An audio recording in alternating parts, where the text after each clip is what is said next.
Hemos intentado empezar esta mañana con un homenaje, un reconocimiento a amigo y compañero José Luis San Pedro. Es una entrevista que se le hace por compañeros en Aranjuez hace un año y medio aproximadamente, porque su pensamiento y su ética laica y republicana han sido una constante en su vida y en su obra filosófica y científica. En una conferencia a la que asistí en la Menéndez y Pelayo en el año 2003, José Luis San Pedro dijo: «Mi país fue la España de la República».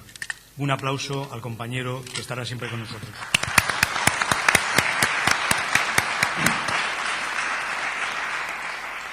Agradecer nuevamente a los compañeros de Asturias Laica, al Ayuntamiento de Gijón, que nos ha cedido el centro, al igual que al centro y a su directora Julia, y a todos los que están colaborando con esta jornada. Porque este año laicismo y república. Porque el ideario republicano que defendemos los laicistas consiste en la consecución de un sistema político, jurídico y de organización de la sociedad que se fundamentan en el derecho a la libertad de conciencia, en el respeto a los derechos humanos, en la soberanía popular y en la igualdad de todos ante la ley.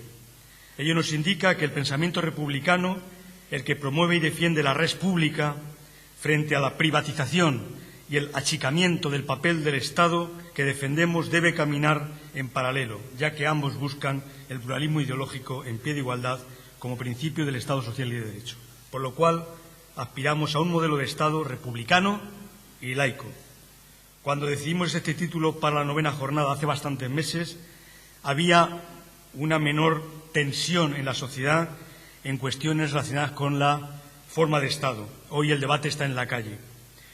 Los laicistas defendemos el pensamiento y la cultura republicana, por ello, todos los temas que se van a tratar en esta jornada girarán en torno a ello.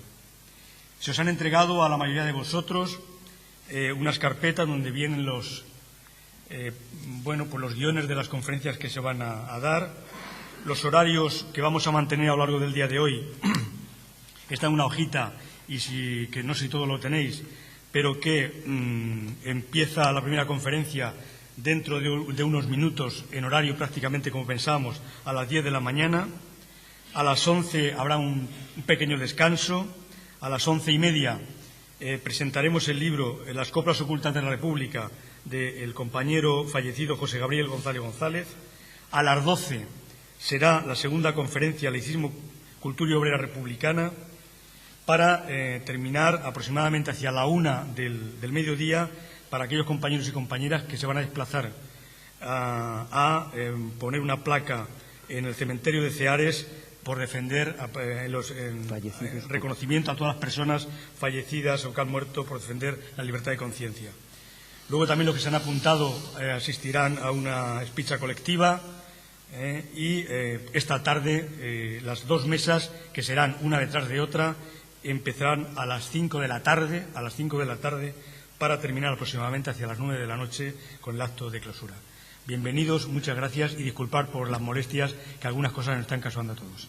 También quiero hacer extensivo mi salutación al Movimiento Social por la Escuela Pública, a la Charanga Ventolín y al Comité por la Causa Árabe. Vale, muchas gracias. Aida, la primera conferenciante, y el presentador Luis, está la mesa a vuestra disposición para impartir la primera conferencia.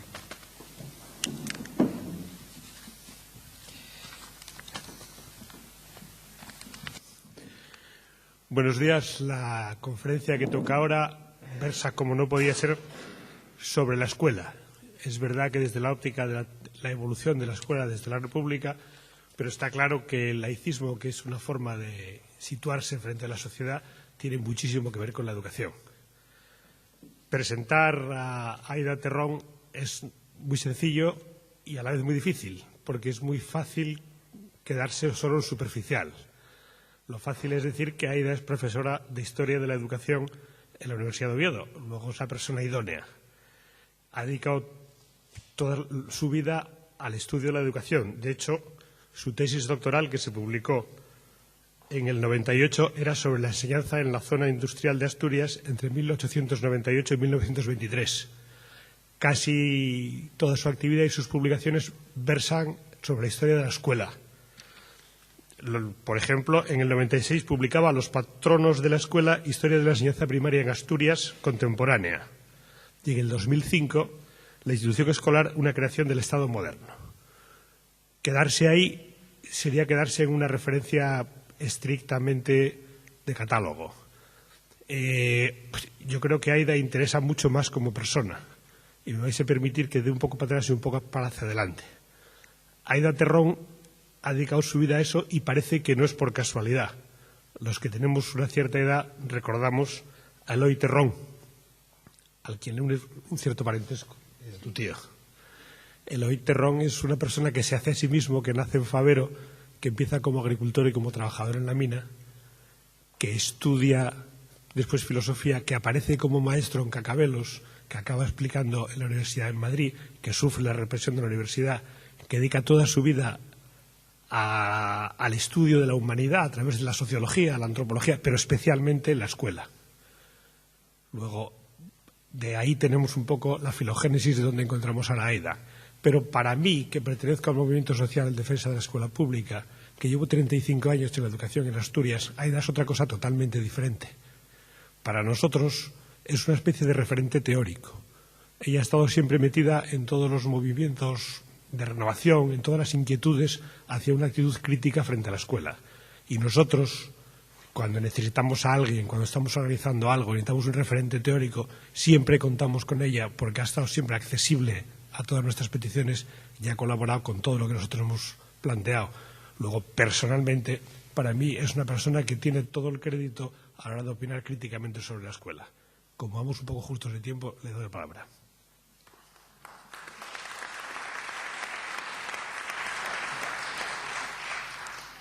Bueno,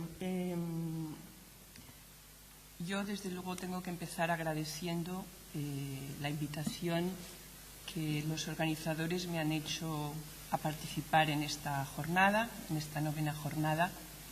Desde luego lo vivo como una honra. Me encuentro muy cómoda en este escenario, no digo en este escenario, en esta organización, en este acto. De hecho, cuando se empezó a montar en Asturias esta organización, yo estuve en representación de comisiones obreras, de enseñanza, un sindicato en el que también al que pertenezco y al que he pertenecido desde su creación. Y en ese sentido, repito, es un honor para mí poder hablar en esta magna asamblea que asusta un poco desde aquí, lo digo. Bueno, mi agradecimiento, por tanto, y voy a entrar muy directamente porque aquellas cuestiones que quiero presentar, porque efectivamente el tiempo manda, y el asunto que quiero tratar y el planteamiento que quiero hacer del mismo, no se oye, escucha. Vale. Sí. ¿Se me oye? Sí. Sí, eso creo que debe ser mejor. Digo que, bueno, el tiempo va justo. Yo creo que voy a hacer mi intervención en términos estrictamente de grandes pinceladas. Grandes pinceladas de cómo hemos llegado en este país, lo voy a decir así y asustará, a lo largo de 200 años, a la situación en la que estamos en relación con el papel de la Iglesia, la situación de la Iglesia ante el sistema educativo, ante la educación en este país. Estoy hablando de 200 años casi.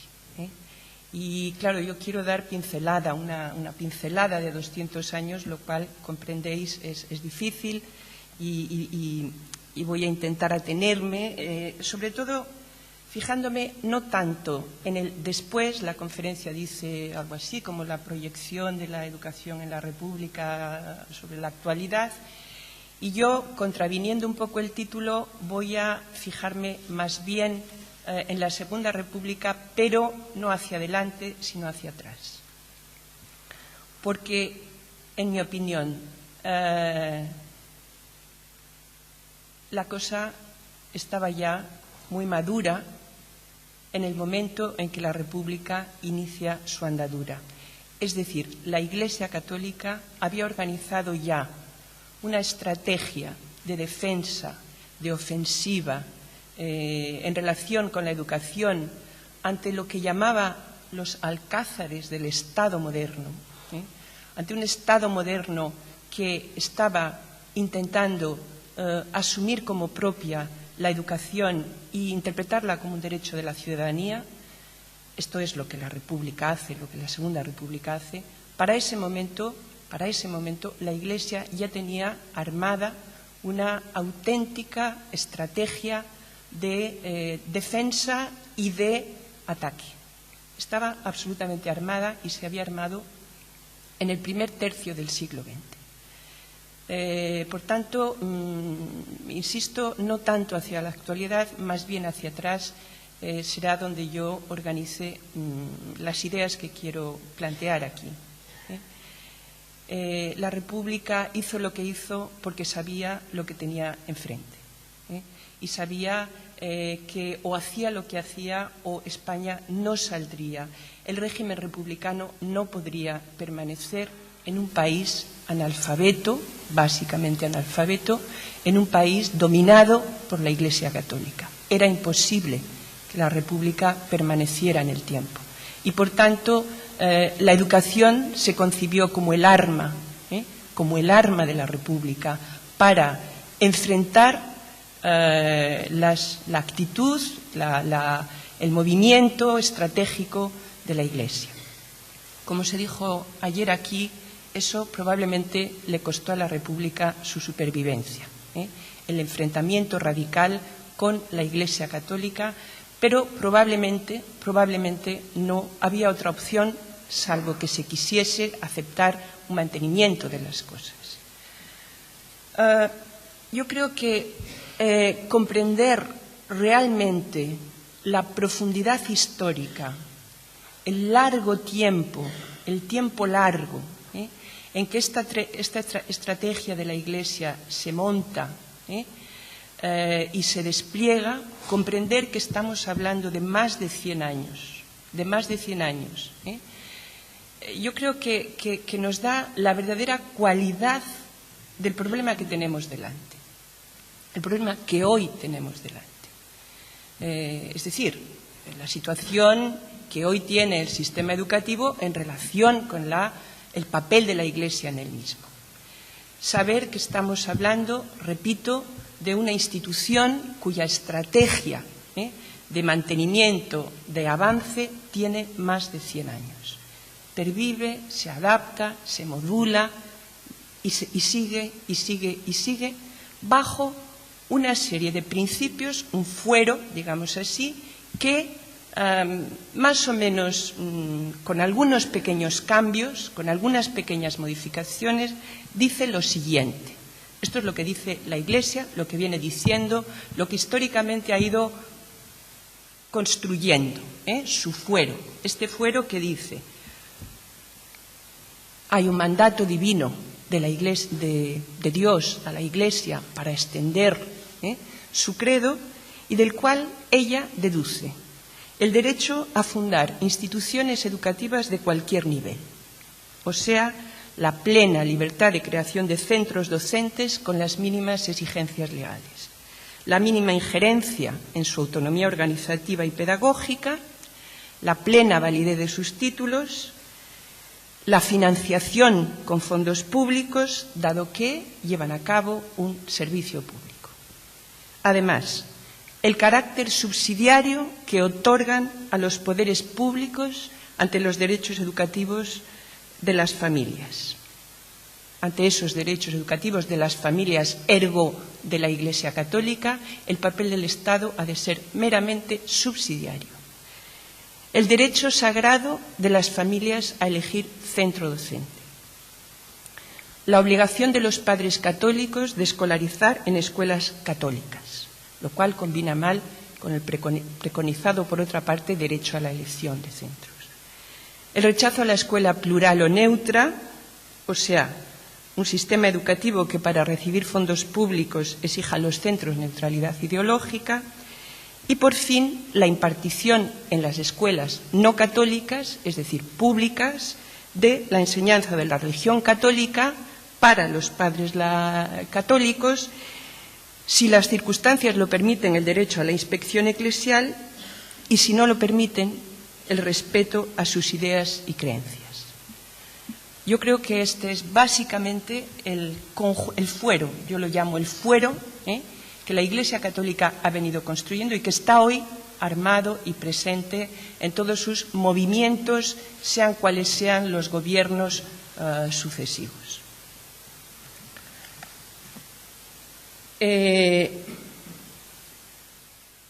Hablaba de una cronología de 200 años, porque es más o menos hace 200 años cuando el mundo occidental empieza a organizar un sistema educativo de carácter público.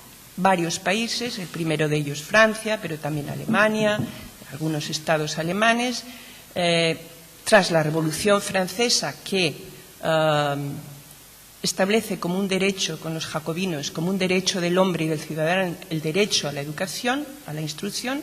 A partir de esa declaración, el Estado moderno, los Estados modernos, van a incorporar entre sus obligaciones y derechos a la vez, ordenar, organizar un sistema educativo nacional para el conjunto de la población, con las características de meritocrático, gratuito en algunos casos, público, laico en otros, etcétera, etcétera. ¿Qué pasa en España? ¿Qué ocurre en España? Bueno, en España se ha dicho tantas veces la debilidad del liberalismo, de la ideología liberal, del partido liberal, los partidos que se van organizando de carácter liberal, su debilidad para ser capaz de implementar un sistema educativo de estas características, incluso un Estado de estas características, superando la situación, digamos, de sociedad estamental, de antiguo régimen. Se ha dicho muchas veces, pero lo que sí es cierto es que ya en la Constitución de Cádiz esto se intenta, porque efectivamente se declara que el Estado español es un Estado católico, pero en la misma Constitución se acepta la libertad de expresión, la libertad de opinión. En la misma Constitución, que dice que la religión será una asignatura, una materia de enseñanza, se dice asociada y a la vez que en el mismo catecismo que se explicarán las obligaciones civiles, las obligaciones y los derechos civiles, el nuevo régimen político. La religión queda asociada, repito, e integrada en un nuevo orden político. Bueno, podríamos explicar las razones por las cuales las Cortes de Cádiz, la revolución liberal en España débil, no consigue sortear la oposición del absolutismo, sus sucesivos intentos, pero me voy a centrar ya en mediados del siglo XIX, década 1840, en la que un liberalismo relativamente radical es capaz de poner coto a la Iglesia, es capaz de proceder, por ejemplo, a la desamortización de los bienes de la Iglesia, también de otros bienes, pero fundamentalmente de los bienes, para un momento histórico en que la Iglesia era dueña de aproximadamente, creo no recordar mal, 1/3 de la tierra en España, es decir, cuyas propiedades eran inmensas.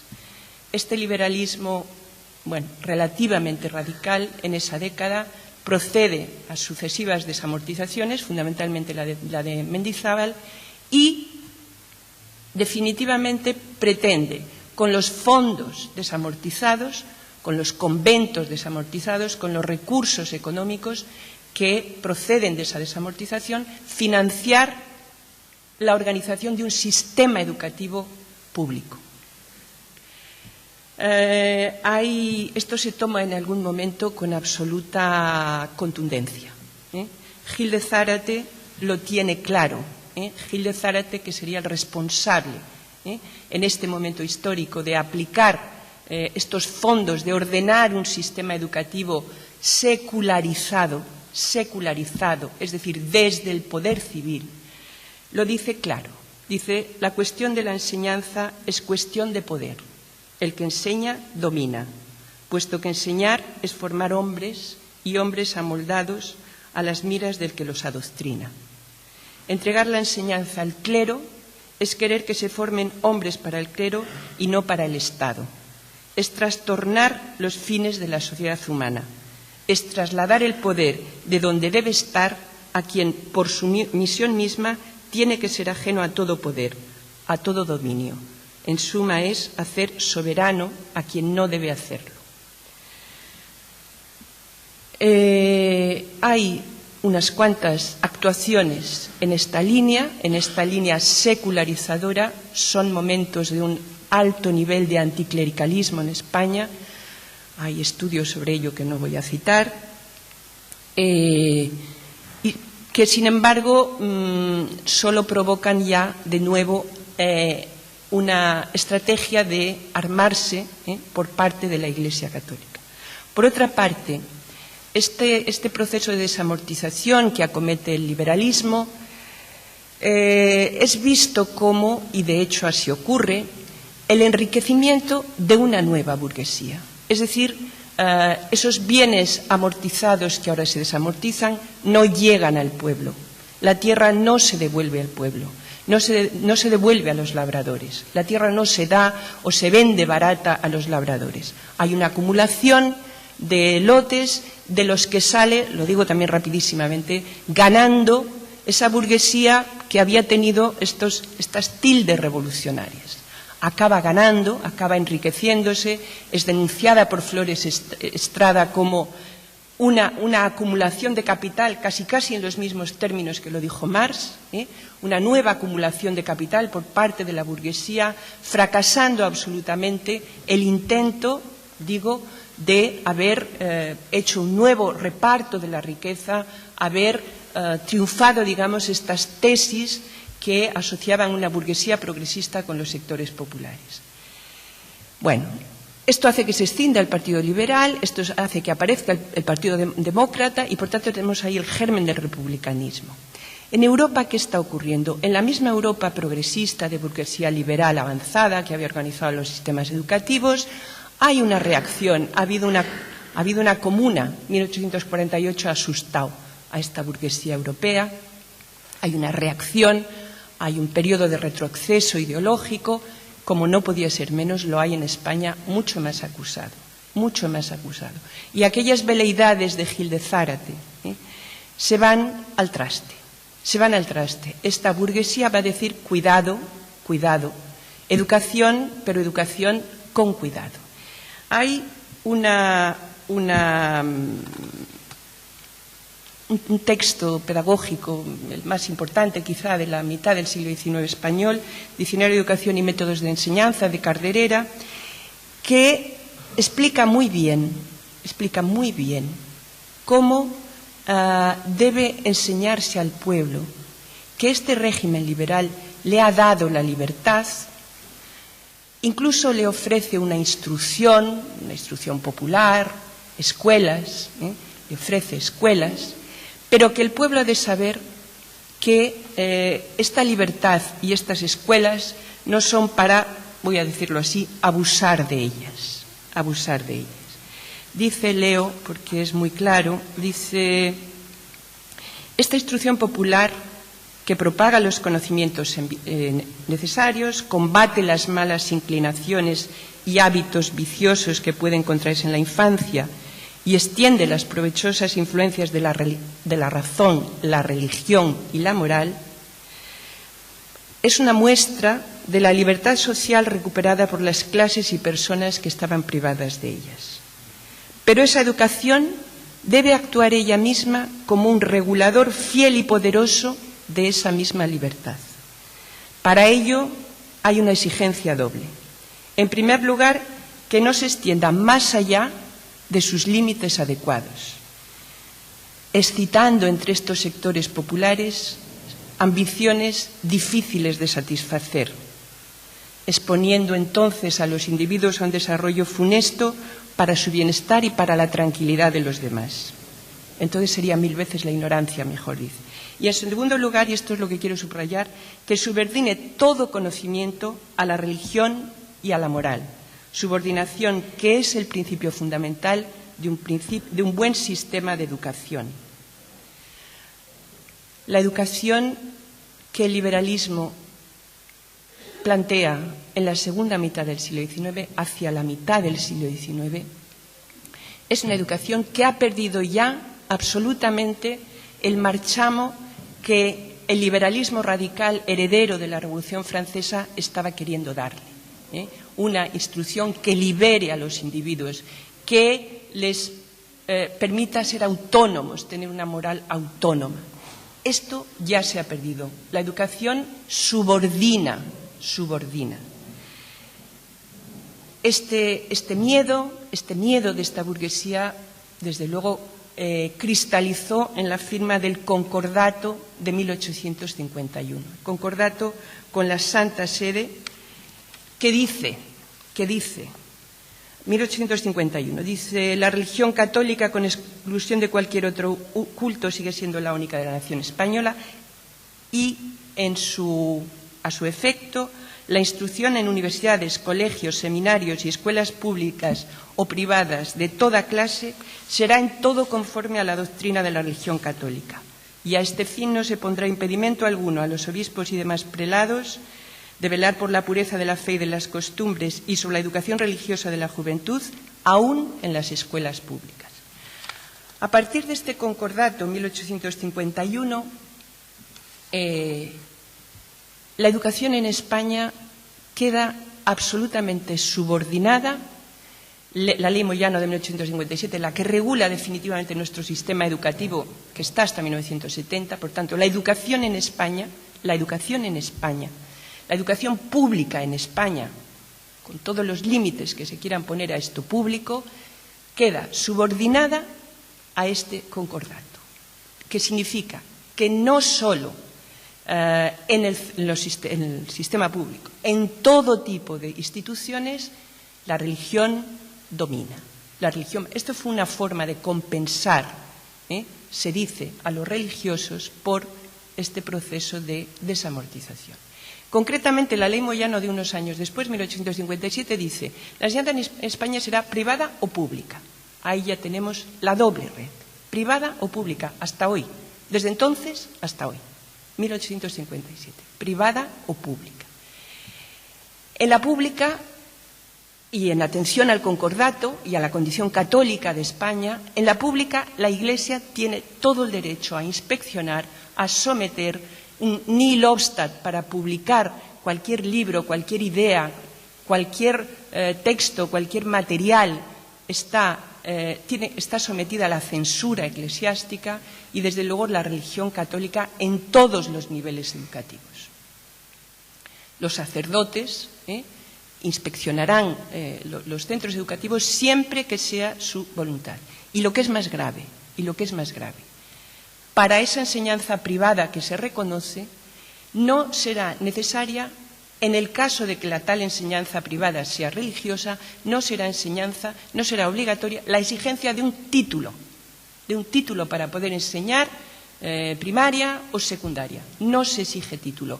La simple pertenencia a una orden o congregación es suficiente. Con lo cual, los propios seminarios de formación de religiosos serán equiparables a los estudios de bachillerato. Es decir, el concordato que se aplica, que marca el desarrollo de la Ley Moyano, define ya perfectamente lo que va a ser nuestro sistema educativo. Bueno, el republicanismo, época de restauración a partir de 1874, el republicanismo recoge en sus filas a los escasos sectores que en ese momento histórico están rechazando esta situación. Y esos sectores, entre los intelectuales, son fundamentalmente los conocidos como institución libre de enseñanza, institucionistas, es decir, profesores de la universidad que habían sido expulsados de sus cátedras precisamente por no querer someter, por defender la libertad de cátedra, no sometiendo sus doctrinas, sus ideas, sus explicaciones, sus programas a la censura eclesiástica, es decir, rechazando el concordato. serán expulsados, concretamente el primero de ellos, un catedrático de la Universidad de Santiago, por explicar en sus clases el darwinismo. Y en solidaridad con ellos, muchos otros profesores, muchos de estos profesores, krausistas, institucionistas, se darán de baja, se apartarán de la universidad, algunos serán incluso exiliados. Es el primer intento que cristaliza en nuestro país, más allá de las manifestaciones anticlericales que están en las calles. Las manifestaciones anticlericales están en las calles, pero de una manera organizada como defensa de la libertad de cátedra, defensa de la libertad de conciencia. En España esto ocurre en torno a 1870, repito, por este grupo de intelectuales que marcan dirección hasta, incluyéndola, la República. Son ellos los que marcan la dirección.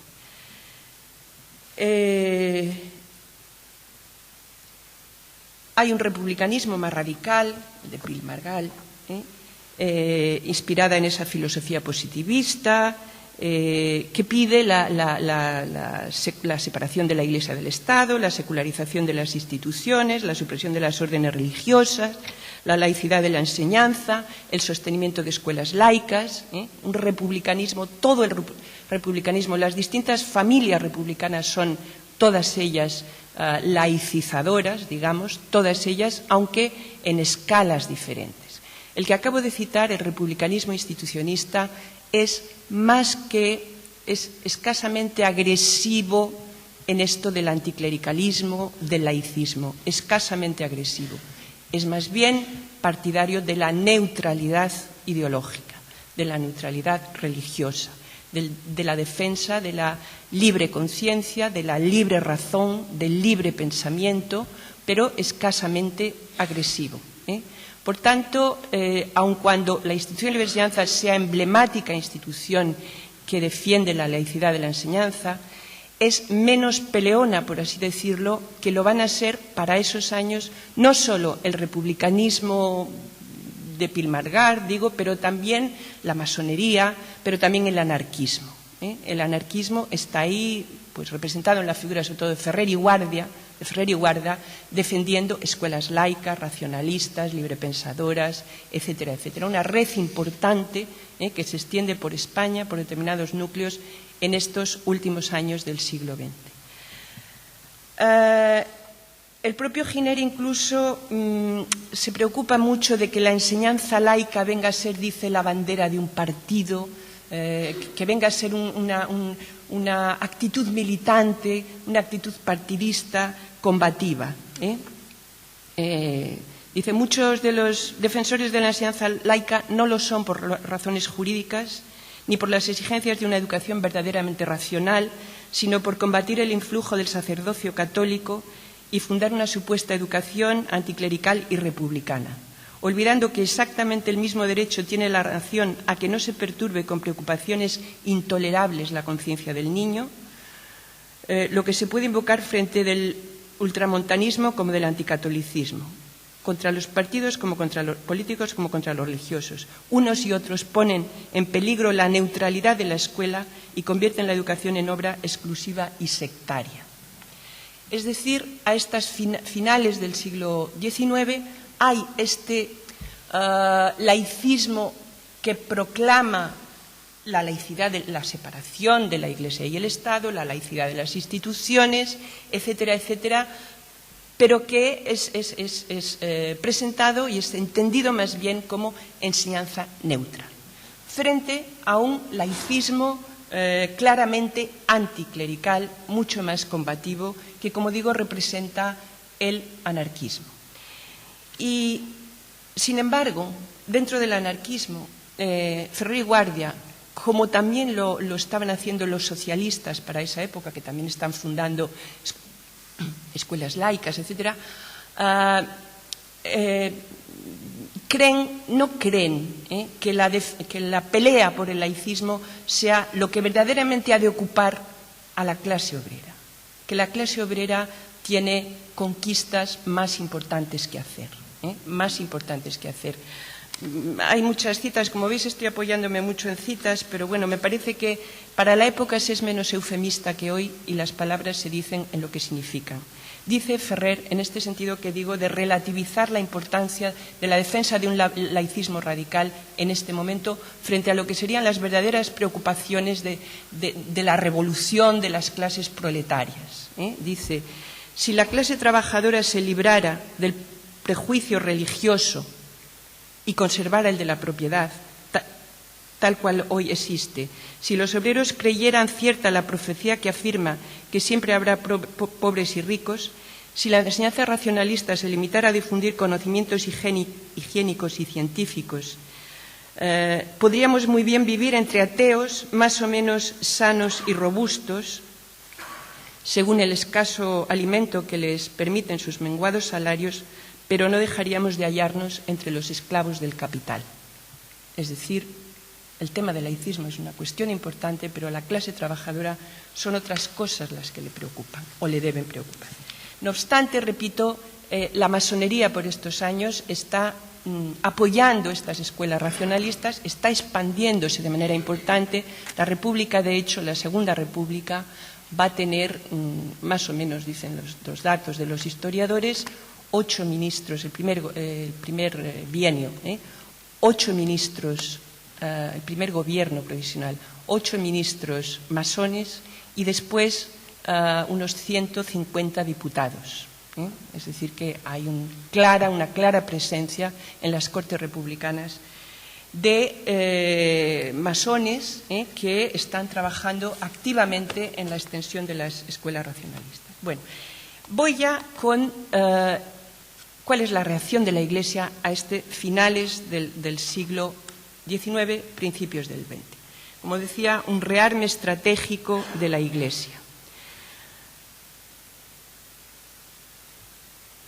Tradicionalmente la Iglesia se había opuesto absolutamente a lo que se entendería como libertad de enseñanza cuando teníamos un Estado confesionalmente católico. El Estado confesionalmente católico da a la Iglesia católica absoluto papel en el sistema educativo y, por tanto, hay que oponerse a una libertad de enseñanza en nombre de la cual se creaban escuelas racionalistas y laicas. Por tanto, no a una libertad de enseñanza, porque no puede haber libertad para enseñar el error, se dice. No se puede enseñar cualquier cosa, no se puede enseñar. Por tanto, no a la libertad de enseñar. Pero, en un momento histórico en que la pelea se libra ya de otra manera, en que están organizándose, están surgiendo organizaciones políticas, sindicales, culturales, higienistas, etcétera, muy potentes y están avanzando en la creación de escuelas en nombre de esa libertad de enseñanza que la Constitución de 1836 vuelve a recoger. La Iglesia dice, entonces yo, libertad de enseñanza para mí.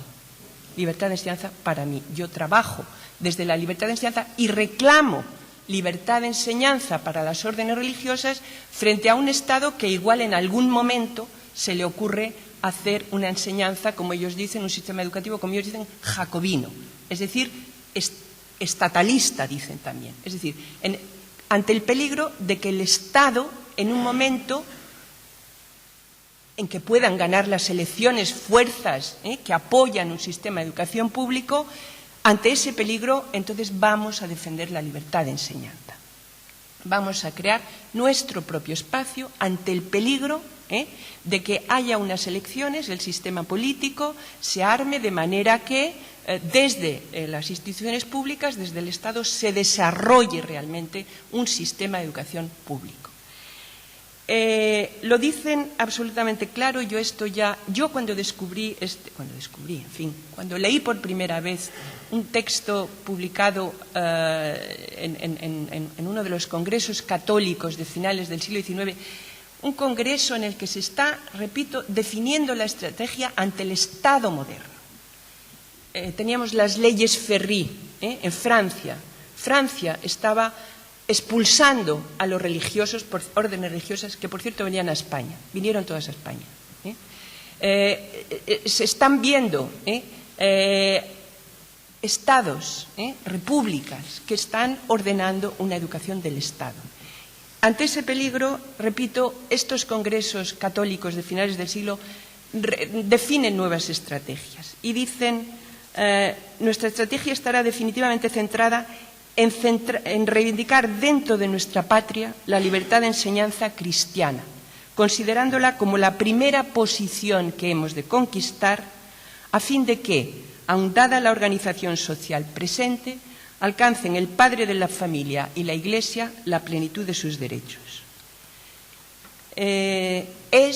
Siguen diciendo, la libertad de enseñanza es la clave necesaria para penetrar en los alcázares de la organización contemporánea del Estado y hacer valer nuestros derechos en el orden concreto del derecho público vigente. Será al fin de hoy en adelante para nuestras reivindicaciones en materia de enseñanza lo que la experiencia de nuestros mayores expresaba en la gráfica sentencia de entrar en la ajena para salir con la nuestra. Así, en lo sucesivo, también en el campo católico de nuestra patria, nadie habrá que por simplicidad de espíritu haga en esto ajeno el negocio propio. Se trata de adoptar posiciones realistas en el principal campo de batalla de la revolución contra el orden cristiano, porque es necesario percibir que la libertad de enseñanza equivale hoy a un ejército, una fuerza que no se puede esterilizar porque constituye la primera paralela delante de los baluartes del monopolio del Estado docente. Esta es la idea. Esta es la idea. Es la libertad de enseñanza, garantizar la libertad de enseñanza y a partir de esta garantía intentar asociar a la defensa de esta libertad de enseñanza a la organización, a la sociedad civil. ¿Cómo? No solo mediante los católicos que ya son católicos, sino organizando seglares que colaboren con estas estrategias. Que colaboren con esto. Aquí, unos años después, se organizan instituciones, organizaciones como la CONCAPA, la Confederación de Padres de Alumnos Católicos. Se organiza entonces, se organiza en este primer tercio del siglo XX, porque constituirá un baluarte en defensa de esa libertad de enseñanza. Se organiza la FAE, Federación de Amigos de la Enseñanza, antecedente de la FERE, años 50, FERE, empresariado educativo, pero que en aquel momento de su creación tiene también la misión de, digamos, ser una especie de equivalente pedagógico a lo que era la ILE para el republicanismo. Asesore pedagógicamente, oriente, etcétera, etcétera. Se organiza también hay lo que se llama, lo que algún autor de nuestra época llamó la plaga de langosta, una plaga de langosta. Es decir, acabo de decir, Francia está expulsando órdenes religiosas, hemos perdido las colonias que teníamos, las últimas colonias. En España crecen las órdenes religiosas como hongos, Teníamos unos 50 institutos, había 900 colegios que daban enseñanza secundaria de órdenes religiosas. La estrategia de la Iglesia es que aquellos sectores de la patronal, de la burguesía, propietarios, proclives al catolicismo, financien, apoyen sus instituciones. Asturias es modélica en esto. Asturias es modélica. En Asturias el empresariado minero, la patronal minera, contratará directamente a las órdenes que son expulsadas de Francia para las escuelas de los hijos de sus mineros. Así en la cuenca minera están los hermanos de la Salle, están las dominicas, están muchas órdenes religiosas que están siendo expulsadas, son contratadas aquí por la patronal minera. Aquí en Asturias, en Gijón, el colegio de los jesuitas se financia organizando, destinado al noroeste de la península, con colectas entre las damas pudientes, entre las señoras que apoyan esto. El propio Ayuntamiento de Gijón subvenciona, estamos con las subvenciones, subvenciona a estos centros privados privados, que tienen niños pobres, se dice, que escolarizan gratuitamente a niños pobres. Subvencionan. Subvenciona. Es decir, esta es la estrategia. La estrategia es crecer por sí y con el apoyo de la aristocracia, el empresariado y estas organizaciones de seglares que se convierten en el ariete que va a defender socialmente y ante el gobierno y los sucesivos gobiernos la libertad de enseñanza. Parece impecable, una defensa en principio impecable, la libertad de enseñanza. Fijaros, incluso el profesorado, hay cosas que a mí me sorprenden cuando las veo históricamente. Se vuelve a la asignatura de religión, que había estado un poco en el aire, en el último tercio del siglo XIX, se vuelve a imponer y aquí ya se aprueba, 1917 creo que es, algo que hoy todavía tenemos. Y es que el profesorado de religión forma un cuerpo de profesorado, es pagado por el Estado y es elegido por el ordinario de la diócesis. Es decir, para ese momento tenemos ya sentado realmente el gran núcleo ideológico, técnico y tácito de la Iglesia Católica para ocupar el espacio de la educación ante lo que pueda venir. Y lo que pueda venir llegó en forma de república. Lo que pueda venir llegó en forma de república poco después. Leía, preparando estas notas el otro día, una anécdota que no conocía, que verdaderamente me pareció muy simpática y clarificadora. Dice que, aludiendo al carácter claramente anticlerical o por lo menos laicizador del republicanismo y también ya del socialismo con el que se hace coalición, a ese carácter claramente, parece ser que al ministro provisional de Gobernación le llega un telegrama del alcalde de un pueblo de Andalucía que dice: hemos proclamado la República. ¿Qué hacemos con el cura? O sea, no cabía duda.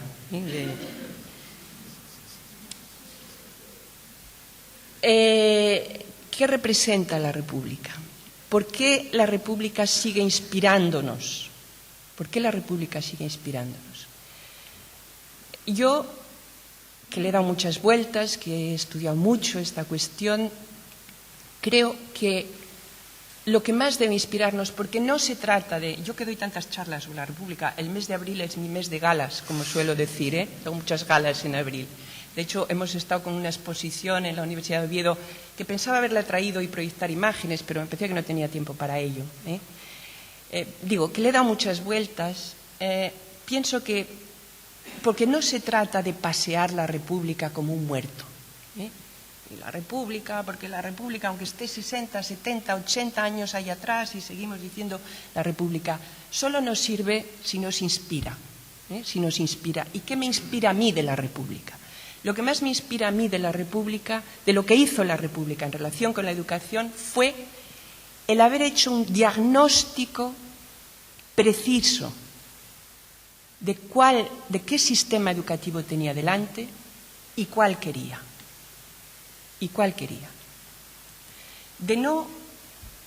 De atinar absolutamente, de tratar de atinar absolutamente con los que desde su prisma consideraba graves déficits, males, elementos a subsanar.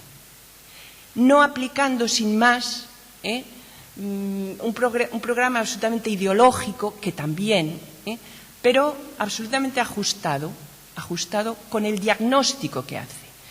Yo pienso que cualquier partido político, cualquier gobierno que quiera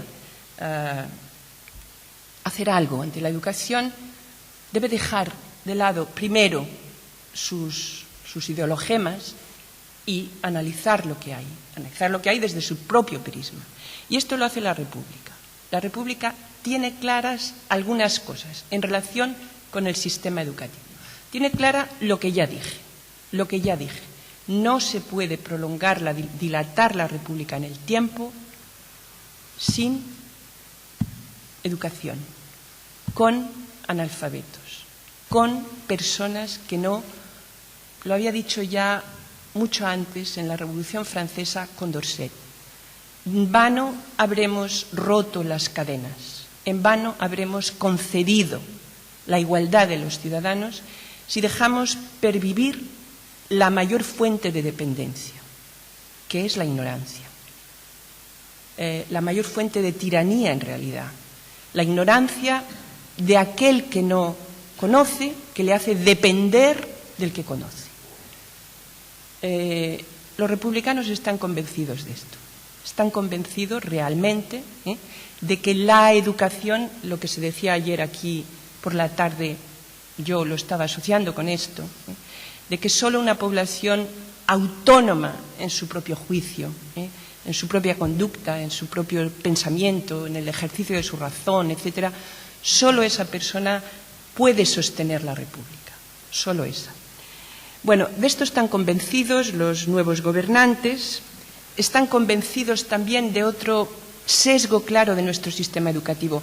Nosotros tenemos, fijaros, para esa época, muchos más alumnos en la universidad que cualquier país desarrollado de Europa.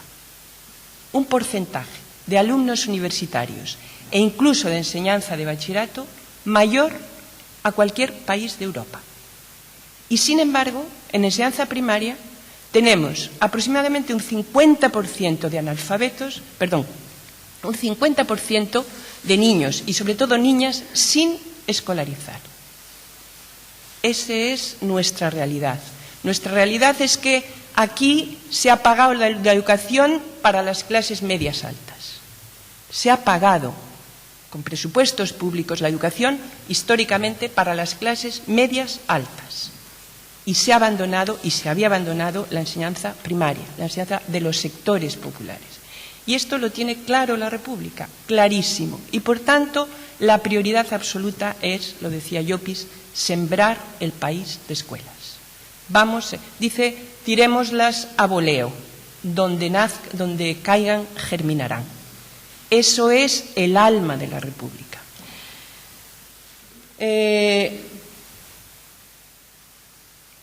Tan claro tienen esto que en la educación está la posibilidad de redimir por fin al pueblo español de su suerte y de sus fantasmas, que en la propia Constitución, en el articulado de la Constitución, se explicita exactamente el modelo de escuela que se quiere, a fin de que no quede al albur de los distintos gobiernos. Se dice, yo creo que los artículos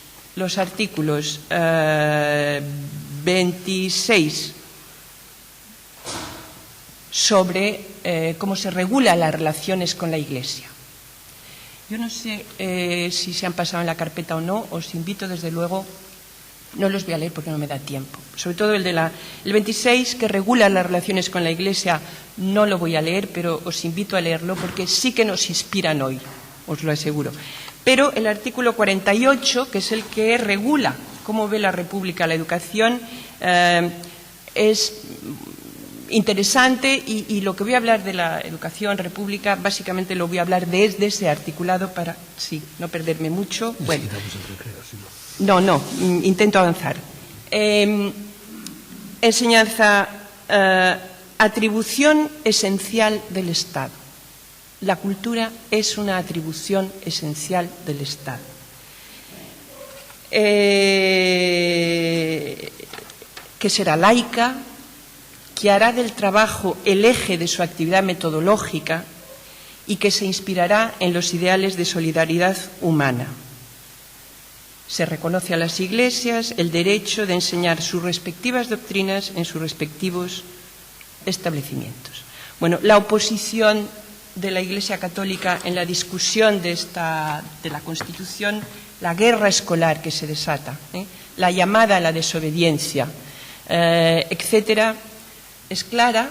La República, su ley más dura, en consecuencia de la Constitución, es la Ley de Órdenes y Congregaciones Religiosas de 1932, por la que se prohíbe el ejercicio de la enseñanza de la industria y del comercio a las órdenes religiosas.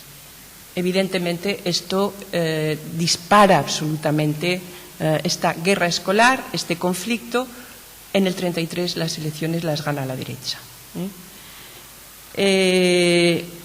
Tengo que decir que otra de aquellas organizaciones que se había creado, como os decía inmediatamente antes, va a servir, no recuerdo cómo se llama y no voy a mirar las notas, es una organización que va a servir de tapadera para que las órdenes religiosas sigan ejerciendo la enseñanza bajo la forma de mutuas o de escuelas particulares o privadas.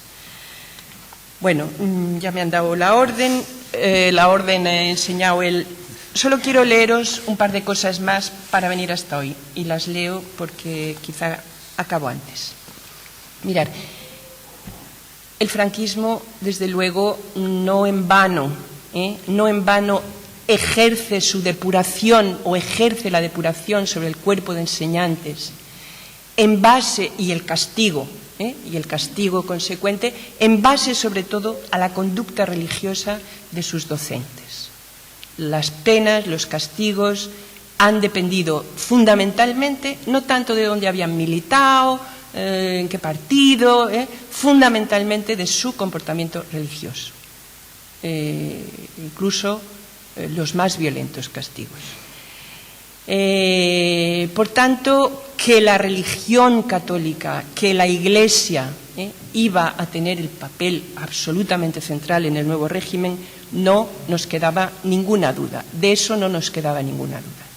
Por eso, esta cita de Ibáñez Martín, primer ministro de Educación y aquel que firmó las penas de muerte y las depuraciones, decía que la enseñanza de religión en la escuela, la necesaria formación religiosa del maestro, el espíritu cristano inspirando todas las disciplinas, la Iglesia vigilando e inspeccionando toda la función docente de todos los centros públicos y privados en cuanto tiene relación con la fe y las costumbres, la perfecta inteligencia del maestro con el párroco en la acción apostólica escolar, la ayuda económica del Estado a todas las escuelas de la Iglesia en que se da enseñanza gratuita, son, entre otros aspectos, prueba concluyente de que los principios no se enuncian de manera vana y de que la Iglesia se ve asistida en el ejercicio sagrado de su derecho por la colaboración de un Estado católico que espera su propia firmeza y prosperidad del carácter cristiano de sus súbditos, educados en la salvadora doctrina de Jesús, bajo cuya advocación, como maestro y modelo de educadores, se ha colocado la escuela primaria española. El franquismo fue el momento de máximo apogeo del nacionalcatolicismo. Se habló ayer aquí del Concordato de 1953, que efectivamente sanciona aquel ya de un siglo antes, lo sanciona, lo recoge y lo afirma. Pero lo más curioso, y ya con esto necesariamente acabo, si hay lugar a un poco de debate lo hacemos y si no lo dejamos, es que nos parecía que la Ley General de Educación, 1970, todavía franquismo, pero ya transición democrática, habíamos caminado en otra dirección. Estábamos ya abriendo. Todos sabemos que no abrimos porque todavía unos años después se firmaron estos famosos acuerdos que todavía rigen absolutamente nuestros destinos. Hay citas también y hay datos de que con la Ley General de Educación 1970, modernización de nuestro sistema educativo, la enseñanza privada y el papel de la Iglesia en la enseñanza, en este caso como detentadora de centros, como empresaria, no solo se redujo, es que se incrementó. Es que la Ley General de Educación, al hacer obligatoria la EGB, y no tener suficientes, y no acompañar la ley de una financiación que hubiese permitido crear los edificios y los puestos escolares que había que crear, lo que hizo, una vez que había garantizado el derecho a la educación y garantizada la libertad de enseñanza, pues evidentemente la Iglesia se hizo una empresaria más gordita, engordó, porque creó esas unidades escolares para aquellos niños que tenían derecho a la educación y que el Estado, por tanto, estaba obligado a subvencionar en aquel momento y a concertar ya con gobiernos socialistas años después. Por tanto, la propia Constitución, nuestra propia Constitución, también recoge, a la vez que, en fin, el Estado no confesional católico, no hay que declarar todos aquellos artículos, digamos, que reconocen la neutralidad, la laicidad, etcétera, etcétera, habla y reconoce de aquello que se llama el carácter histórico del catolicismo español o sociohistórico o idiosincrático de nuestra condición, en nombre del cual se mantiene una situación de la Iglesia católica en el sistema educativo que significa, y estoy liquidándolo todo en 4 patadas, que significa que entre el 30 y el 40% del conjunto del sistema educativo español es privado, entre el 30 y 40%. Y que de ese porcentaje el 90% es de la Iglesia católica. Y que la religión católica sigue presente en todos los centros educativos de este país, que el Estado sostiene entre 15 y 20.000 profesores de religión. Estos son datos que todos conocéis, que yo no voy a en fin, iluminar, aunque hay muchos datos aquí. Yo solo acabo ya con una expresión. Mirad, el otro día oí esta expresión en la radio y yo la voy a adaptar aquí a con lo que voy a acabar, la idea con la que voy a acabar, que por otra parte seguramente todos compartís, la idea de que la secularización no se ha producido, por tanto, en nuestro país en absoluto, que las estrategias de la Iglesia católica para implementar su poder, su influencia, etcétera, venían ya definidas. 1,5 millones de manifestantes cuando se aprobó la LODE o antes de aprobarse la LODE en este país asustaron mucho. Hay algunos textos de memorias de la gente que participó en la reforma socialista, ministros incluso, que dicen lo que significaba ver desde el Ministerio 1,5 millones de manifestantes antes de firmarse la LODE y, por tanto, los conciertos. Que, por tanto, no nos hemos secularizado, que seguimos con las mismas estrategias y que ejemplo de ello es, claramente, lo que estos días puede decir la jerarquía eclesiástica en relación con el matrimonio homosexual, con la homosexualidad, con el aborto, esta actuación que está teniendo, que viene teniendo, que seguirá teniendo, que efectivamente uno puede comprender que para la Iglesia católica la homosexualidad y el aborto sean condenables. Yo lo puedo comprender. Lo que me gustaría es que no lo condenara con las penas de cárcel, sino con la pena del infierno, que es lo que le compete.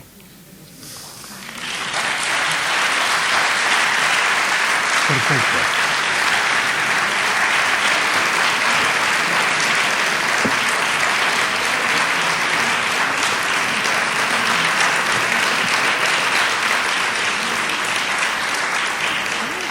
Bueno, gracias, Aida. Te has ceñido escrupulosamente al tiempo.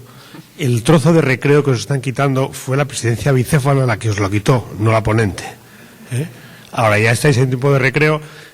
Yo os rogaría, si alguien no regularizó su situación administrativa, es decir, lo del ticket del autobús, tal, que lo haga ahora porque se cierra el asunto, y si alguien tuviese el deseo de establecer un debate, yo creo que Aida se dispone, pero que conste que el que tenga urgencia por ejercitar el recreo, pues lo puede hacer también.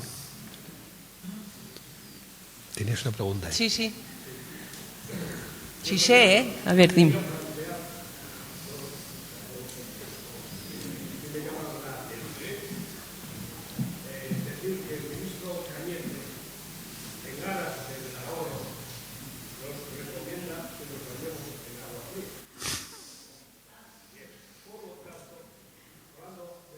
O sea, se da la paradoja que en ciertas localidades de Asturias, por lo menos en donde yo resido, que es en Villaviciosa, hay una duplicidad de centros, uno concertado y otros públicos. Yo he sido profesor del Instituto de Villaviciosa. Hoy el Instituto de Villaviciosa tuvimos 900 y pico alumnos, tenemos 300 y pico.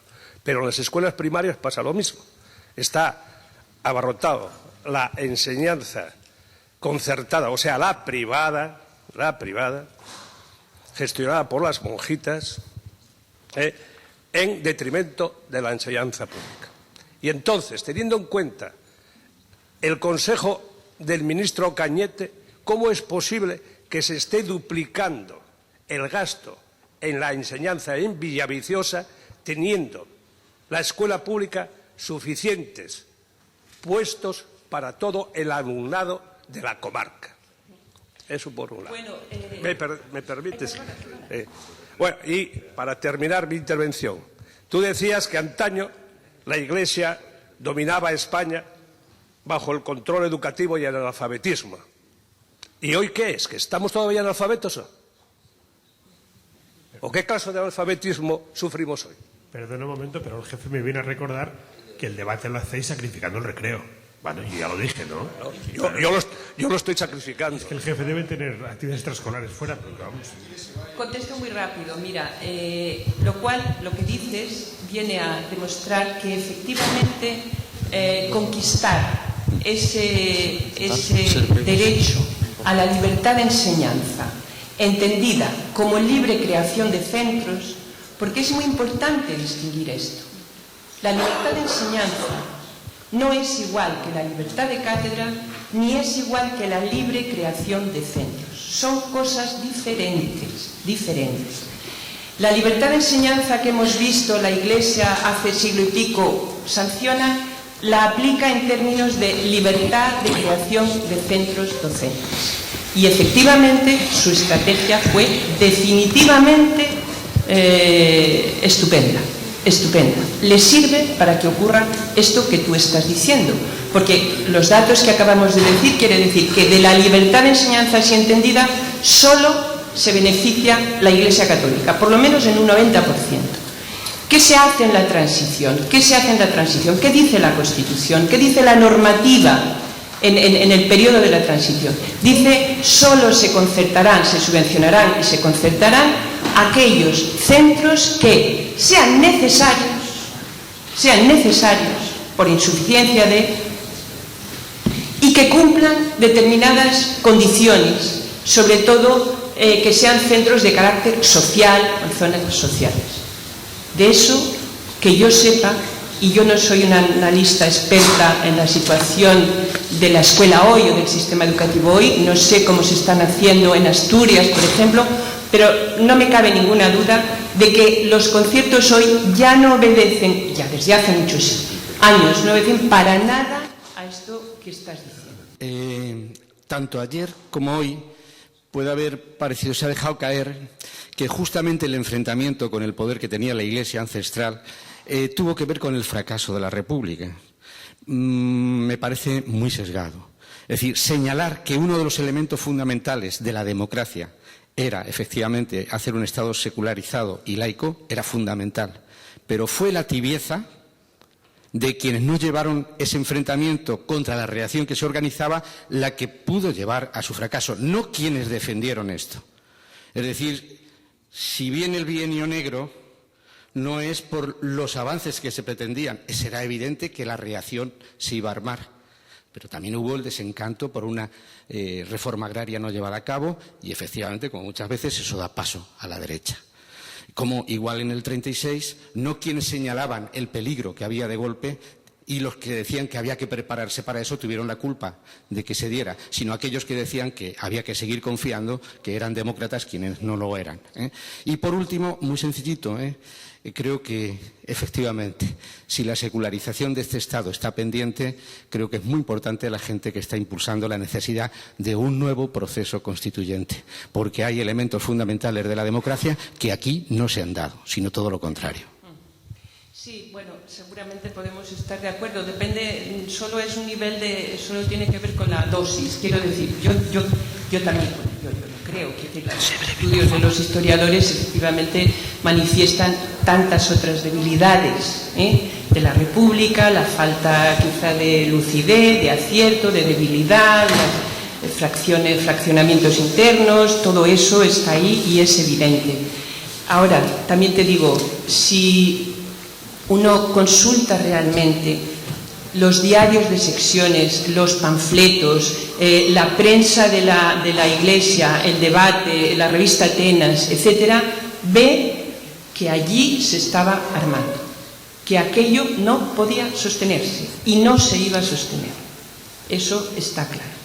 Y que la Iglesia tuvo un peso fundamental en el desenlace de guerra civil y en el papel de la guerra civil, porque si efectivamente se quemaron conventos, en muchos conventos había armas. Eso también lo sabemos. Los conventos estaban llenos de armas. Así que se quemaron conventos, pero los conventos tenían armas. Estoy de acuerdo con lo que dices. Sí. Yo creo que la conferencia ha tenido muy centrado hacia el pasado. Necesitaríamos un poco lanzar una piedra hacia el futuro. Y ese futuro es el problema que ha dicho el compañero sobre la transición. Desgraciadamente no hemos sido capaces en esta segunda restauración borbónica en poner en valor la propuesta, la proyección de futuro de la Segunda República. Y como no hemos sido capaces, ahora el neofranquismo con el ministro actual hace ostentación de la ideología neofranquista completa en ese, lo mismo que antes hiciera Herrera Oria y todo lo demás. Conviene mucho que ni hemos sido capaces de poner en valor aquellas palabras del mismo Giner de los Ríos en boca de su alumno Machado, que él, a pesar de ese rigor que decía, callen campanas y hablen yunques. Desgraciadamente, la épica que era grandísima del legado republicano no lo hemos sabido divulgar suficientemente. Y la desgracia que tenemos hoy es la misma de siempre, que la izquierda sigue sin creer que el laicismo es condición sine qua non. Y probablemente el movimiento laicista tiene como misión principal hacerse carne de esa izquierda para que no volvamos a caer en el mismo error. El mensaje laicista es imprescindible en todas las organizaciones de izquierda. Y desde el laicismo creo que es imprescindible que tengamos una visión más política para ser transversales en el momento en que estamos viviendo. Os recuerdo que huimos ya a la mitad del recreo, os lo recuerdo. Yo le contesto en 2 minutos y queréis lo dejamos. Mira, estoy completamente de acuerdo. Ángel. Ahora, añadiría lo siguiente. Brevedad, por favor. Añadiría lo siguiente, que ya intenté dejarlo caer antes. Como decía, para mí lo más interesante de la República es el empeño que hizo por hacer un diagnóstico. Y, desde luego, cualquier diagnóstico que hiciésemos hoy acerca del sistema educativo nos evidenciaría eso que aquí se está evidenciando, ¿no? El papel de la Iglesia, etcétera, etcétera. Pero, y tiene que ver con lo que decía el compañero, pero hay algo más, Yo creo que la Iglesia hoy tiene un nefasto papel en el sistema educativo, pero tiene tan nefasto papel o peor papel la condición de mercado, de mercancía, de mercadería. Peor papel. Y eso tiene que ver con lo que decía el compañero, porque hoy ya estamos todos alfabetizados, ya somos todos ilustres e ilustrados. Ya podríamos, por tanto, ser capaces de defender y dilatar la República en el tiempo, pero no lo somos. Lo cual quiere decir que eso ya lo habían aprendido un poco los republicanos Llopis cuando fue a la Unión Soviética antes de la República y se dio cuenta ya, lo mismo que observando la Revolución Mexicana, se dio cuenta de algo muy importante. Se dio cuenta de que no era suficiente, como había hecho el Estado soviético, hacer una enseñanza pública para todos, gratuita, estatal en su caso, porque en realidad la educación tiene complementariamente otras labores que hacer, Cuando aquí se montaron las misiones pedagógicas se había visto en la Revolución Mexicana y en la Revolución Soviética que no solo el nuevo Estado, el nuevo orden político tiene que dar escuelas. Tiene que hacer más. Tiene que hacer más. La revolución cultural, que dirían después otros dirigentes comunistas, la revolución cultural es algo más que sembrar el país de escuelas, siendo eso importante. Lo cual quiere decir que yo creo que efectivamente la presencia de la Iglesia hoy en el sistema educativo es nefasta, pero que quizá ese no sea, en mi opinión, el gran drama, la gran trampa del sistema educativo. El sistema educativo es un gran negocio hoy y lo será más en el futuro. Las empresas, no solo negocio como empresario de la educación, es que ¿qué pasaría con todas las empresas de nuevas tecnologías sin sistema educativo? ¿Qué pasaría? Se vendrían abajo. Esto es el gran negocio. La educación es el gran negocio, porque además es insaciable. Siempre querríamos más. Entonces, bueno, la cosa es un poco más compleja. Y, vale. Buenos días. Primero, darte las gracias por la conferencia que nos has proporcionado. Y yo quería hacer una pregunta, vamos, dos, pero una muy simple. En la actualidad, en los colegios, cuando los que imparten en los colegios religiosos clases, es como en 1857, que no necesitan título, o ahora sí necesitan título.